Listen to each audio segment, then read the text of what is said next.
தீபாவளிக்கு கொஞ்சம் கெஸ்ட்டுக்கு ஃப்ரெண்ட்ஸுக்கெல்லாம் return gift கொடுக்கணும் நம்மகிட்ட. அதுக்கு தகுந்த மாதிரி ஐட்டம் இருக்கு. ரிட்டர்ன் கிஃப்ட் தானே வேணும். வாங்க காமிக்கிற அட்டகாசமான ரிட்டர்ன் கிஃப்ட். போனா ஃப்ரெண்ட்ஸ் ஃபேமிலி மறக்கவே மாட்டாங்க. வாட்ச் பாருங்க, ரிட்டர்ன் கிஃப்ட் வாட்ச். இதெல்லாமே ரிட்டர்ன் கிஃப்ட் கொடுத்தா எப்படி இருக்கும்? உங்க ஃப்ரெண்ட்ஸ் ஃபேமிலி எல்லாம் அசந்து போயிருவாங்க. இது மாதிரி வேண்டாமா, வேற ஏதாவது ரிட்டர்ன் கிஃப்ட் கொடுக்கலாமா? இந்தாங்க இது கொடுங்க, பிரேஸ்லெட் கொடுங்க ரிட்டர்ன் கிஃப்ட்டுக்கு. அப்படி வேண்டாங்களா? மாட்டல் கம்மல் கொடுங்கக்கா, லேடிஸ் வராங்க சந்தோஷமா போட்டும். அந்த மாதிரி வேண்டாங்களா? ஆரம் செட்டு கொடுங்க ரிட்டர்ன் கிஃப்ட்டுக்கு.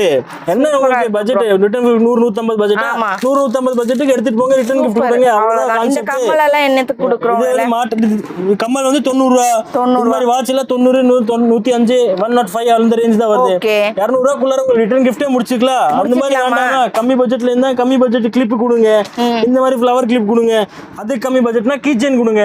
கீ செயின் இல்லையா செயின் கொடுங்க. செயின் இல்லையா பிரேஸ்லெட் கொடுங்க. பிரேஸ்லெட் வேண்டாமா கம்மல் கொடுங்க. உங்க சாய்ஸ் தாக்கா, என்ன வேணா கொடுக்கலாம். உங்களுக்கு என்ன மாதிரி ரிட்டர்ன் கிஃப்ட் கொடுக்கணுமோ இல்ல ஹோல்சேலுக்கு ஃபேன்சி ஐட்டம் எது வேணும்னாலும் ஜிஆர் பேங்கிள்ஸ் விசிட் பண்ணுங்க. கோயம்புத்தூர் தாமஸ் ஸ்ட்ரீட்ல லொக்கேட் ஆயிருக்காங்க. நம்பர் அண்ட் அட்ரஸ் ஸ்க்ராலிங்லேயே கொடுத்துட்றேன்.